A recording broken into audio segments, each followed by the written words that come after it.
मला पोटाचा आजार झाला, त्याच्यामध्ये मला जेवण चालत नव्हतं. नंतर आम्ही 2-4 डॉक्टर पाहिले, पण त्यांनी काही खात्री दिली नाही. शेवटी आम्ही पवार सरांकडे आलो. मग त्यांनी मला समजावून सांगितलं आणि म्हणजे वय झाले का मग जमल का. हे म्हणले मी ऑपरेशन करतो म्हणले. बाकी डॉक्टरांनी खात्री दिली नव्हती, म्हणून आम्ही यांच्याकडे आलो. यांनी व्यवस्थित ऑपरेशन केलं. जवळजवळ 3 आठवडे झाले ऑपरेशन व्यवस्थित झालं. आता मी ठणठणीत झालेलो आहे. आता चांगल्या प्रकारे मी जीवन जगत आहे. तरी मी यांचे आभार मानतो.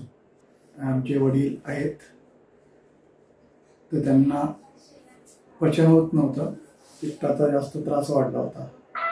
मंचरला माझं नाव रामदास विठ्ठल थोरात, हे आमचे वडील आहेत. तर आम्ही मंचरला त्यांची ट्रीटमेंट करत होतो. तिथे त्यांना पित्ताचा त्रास सांगितला आणि पित्ताशय ब्लॉक म्हणून सांगितलं. त्यांनी आम्हाला गॅस्ट्रो हबला पाठवलं. तर तिथे येऊन आम्ही ट्रीटमेंट घेतली. त्यानंतर सरांनी पवार सरांचं नाव सजेस्ट केलं की तुमची ट्रीटमेंट करू शकतात. मग आम्ही सरांना दाखवलं.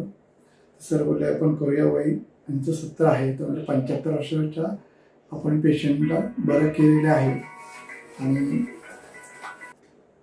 सरांनी आम्हाला आत्मविश्वास दिला की आम्ही करू शकतो. त्यानंतर आम्ही ऑपरेशनचं डिसिजन घेतलं. पण याच्यामध्ये थोडं पॅनक्रिया वगैरेची सूज होती. मग ते थोडं 20 दिवसाचा कालावधी सरांनी सांगितले की आपण थोडं सूज होईपर्यंत थांबू. मग आम्ही त्या कालावधीमध्ये रुबी हॉल आणि दीनानाथ मंगेशकर दोन्ही हॉस्पिटलमध्ये दुसऱ्या 2 सर्जनना दाखवले. तर त्यांनी 100% खात्री दिली नव्हती की आम्ही पेशंट त्यांच्या ऑपरेशनची हे होती, पण पेशंटची त्यांना गॅरंटी नव्हती. आम्ही त्यानंतर निर्णय पुन्हा सरांना येऊन भेटलो. ते म्हटले मी 100% पेशंटला बरे करेल. मग आम्ही सरांच्या सांगण्यावरून ज्युपिटर हॉस्पिटलमध्ये पेशंट ॲडमिट केला आणि सरांनी त्यांना पूर्णपणे सर्जरी करून आज बरे केलेलं आहे. तर सरांच्या रूपाने आम्हाला देवदूत भेटले. त्यांच्या आम्ही आयुष्यभर ऋणी आहोत.